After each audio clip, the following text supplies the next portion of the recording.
be well worth it in the long run.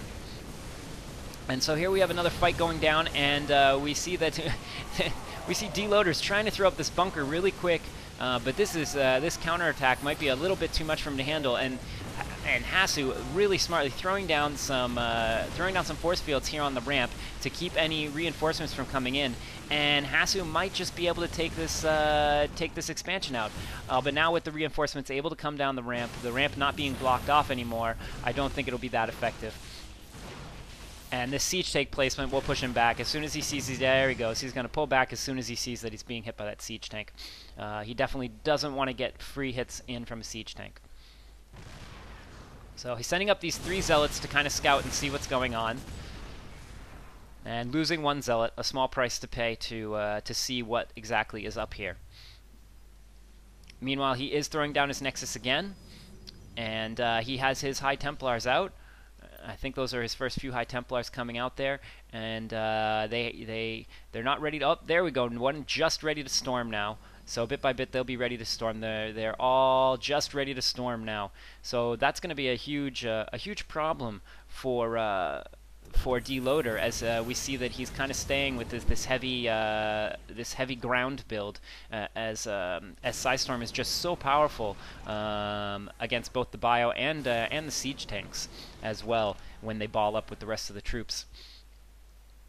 So it's still anybody's game at this point, though. Hasu with a sizable force, but I think it's really going to all come down to positioning and micro at this point. It's going to come down to where the Psy Storms land, it's going to come down to where the force fields go, and it's going to come down to the positioning of the siege tanks.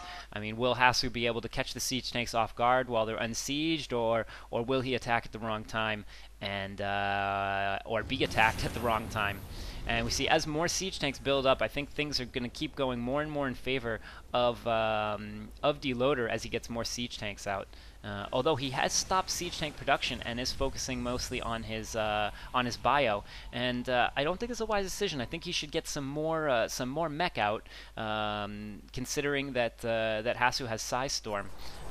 Although Hasu is now building some Immortals, and of course Immortals are definitely the hard counter to those tanks if they can get to them.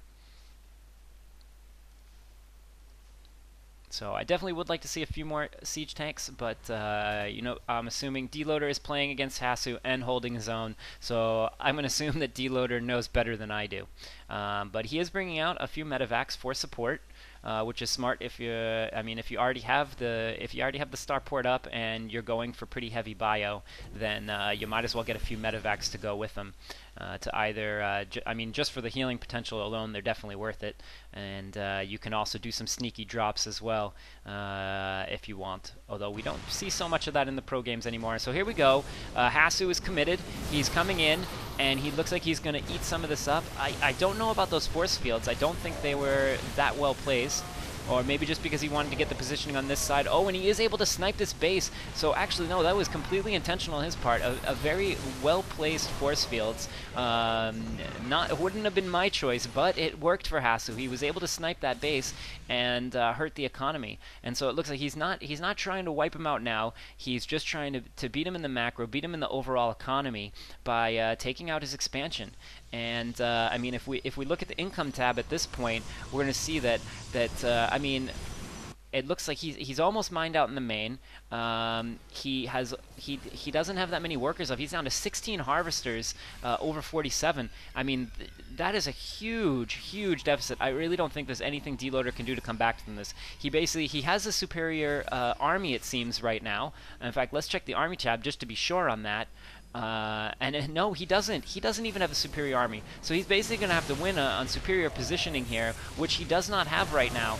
But I mean, at this point, I think it's all but over for DeLoAdEr. There's really he played well in the opening and he made some effective harass, able to keep Hasu in his base and able to snipe that early expansion.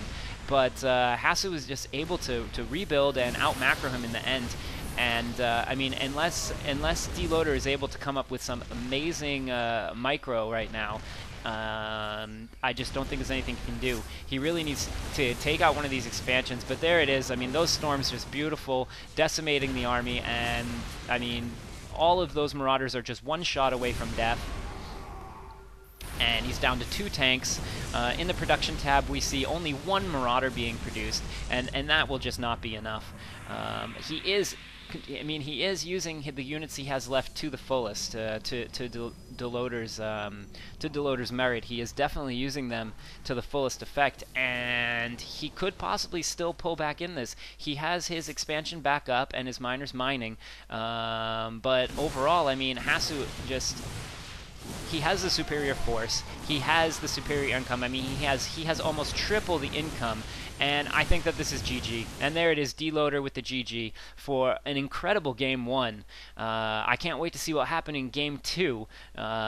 So let's get right to it.